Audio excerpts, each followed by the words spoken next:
Okay, so in this video we're going to talk about calculating confidence intervals. And first, to define a confidence interval, or a CI, at a certain confidence level, which we can specify, the confidence interval is a range of values expected to contain the true mean. So for example, at a 95% confidence level, we can make the statement we are 95% confident that the true mean lies within the confidence interval range. Okay, so we're looking at a range of values. Now, if I look at a data set of volumes generated here, right, these should be replicate data. If I want to generate a confidence interval for this at a specified confidence level, the first thing I'm going to need is a relationship. So the confidence interval, or CI, is equal to the mean of a data set, x bar, plus or minus t, the student t value, multiplied by s, which is my standard deviation, all over the square root of n. So we need a couple of things here to calculate our confidence interval. We need a mean, which I've calculated, 6.375 mils. We need a standard deviation, which is given at 0.002 mils. And then we need an n value. So n is the number of observations here. We have 5 measurements, so n equals 5. And we need degrees of freedom, or DOF, which is equal to n minus 1. In this case, that's 4. Now, we need the degrees of freedom as well as our specified confidence level in order to generate the value for t.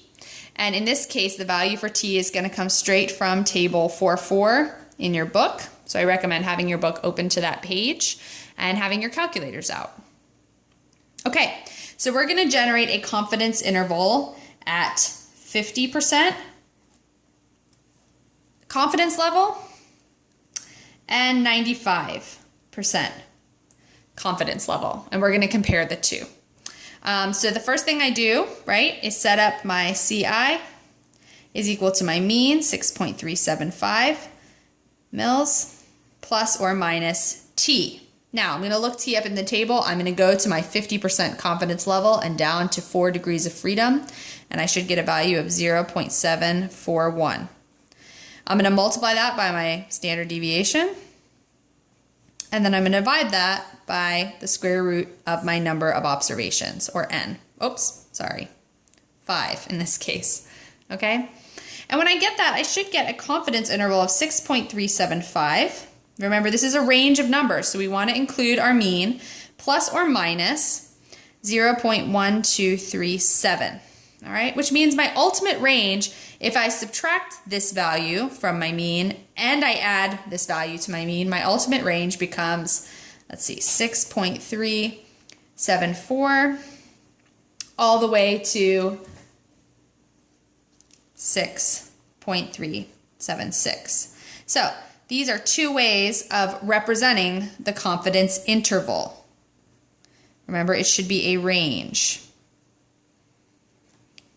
Okay, so at 50% confidence, I can say something to the effect of, in this range here, in this confidence interval, I am 50% confident that the true mean lies between these two values, okay?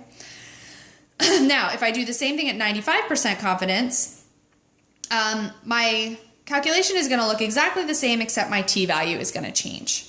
So in that case, my CI becomes 6.375 mils, plus or minus, and when I look at my t value for 95% at 4 degrees of freedom, 2.776.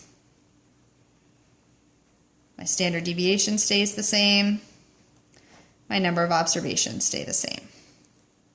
What that gives me, I'm going to move this up a little bit, is a confidence interval of 6.375 mils, plus or minus 0.002.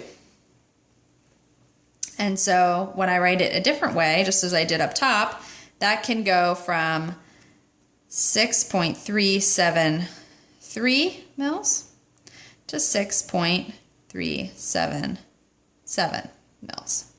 So if I compare my two sets of confidence intervals, this guy and this guy, we can see that the 50% confidence interval is smaller, right? I have a smaller range of values at 50% than I do at 95%. And that makes sense because with a smaller range, I'm only 50% confident that these values will contain the true mean.